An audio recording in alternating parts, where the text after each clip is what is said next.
민족의 명절 한가위가 돌아왔습니다. 차례도 지내고 음복도 하시죠? 틈뉴스는 한가위 특집으로 우리 민족과 가장 친근한 술, 막걸리 이야기를 준비했습니다.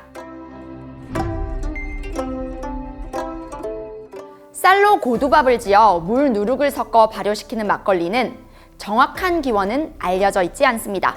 다만 삼국사기와 삼국유사에 등장하는 이름들로 보아 역사가 1100년은 넘은 것으로 추정됩니다. 막걸리는 고려시대에는 백주, 조선시대에는 목걸리, 막걸리 등으로 이름이 변해왔습니다. 막걸리는 이순신 장군이 즐겨 마신 술로도 유명한데요. 난중일기에는 떡과 막걸리를 건 활쏘기 내기를 했다는 내용이 여러 차례 나옵니다. 이 장군은 다만 포금하지는 않았다고 하는데요. 취하면 밤에 군영에 불을 끄지 못해서 적에게 위치를 드러낼 것을 우려해서라고 합니다. 역시 이순신 장군답죠?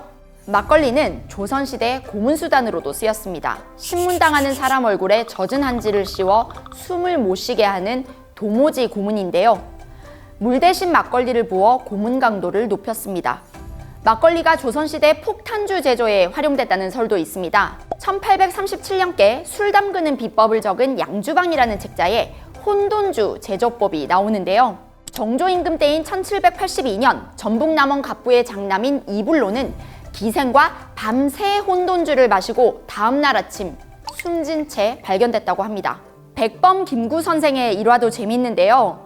하루는 백범 선생이 운전기사와 짜고 경교장을 몰래 나오는 바람에 사람들이 선생을 찾아 난리가 난 적이 있었다고 하네요. 알고 보니 백범 선생은 서대문 시장에 가서 막걸리와 빈대떡을 먹고 기분 좋게 경교장으로 돌아왔다고 합니다.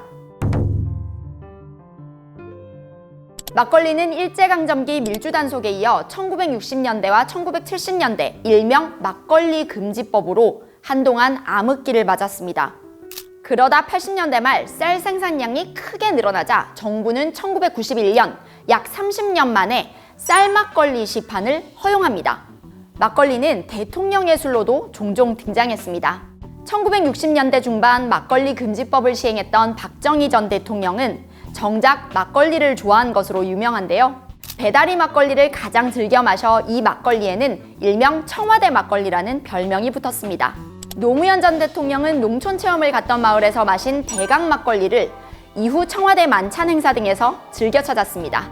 서울시장 시절부터 막걸리 시음 장면을 자주 공개한 이명박 전 대통령은 대통령 재임 시절 주한 외교단을 초청해 막걸리 칵테일을 대접하기도 했습니다.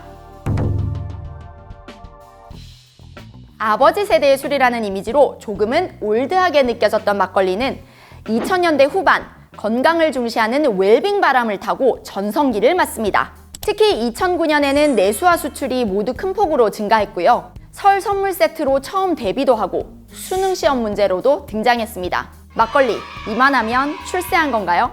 이렇게 막걸리 산업이 호황을 누리자 정부는 물 들어올 때 노젓는다고 규제를 적극 완화했습니다. 소규모 양조와 온라인 판매를 허용한 것이죠. 최근 막걸리는 서민의 술이라는 오랜 이미지를 벗고 고급화와 다양화 전략을 펼치고 있습니다.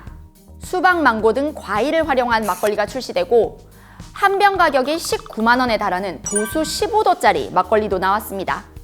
정부는 지난해 6월 막걸리 빚기를 국가무형문화재로도 지정했는데요. 막걸리의 변신과 성장은 과연 어디까지일까요?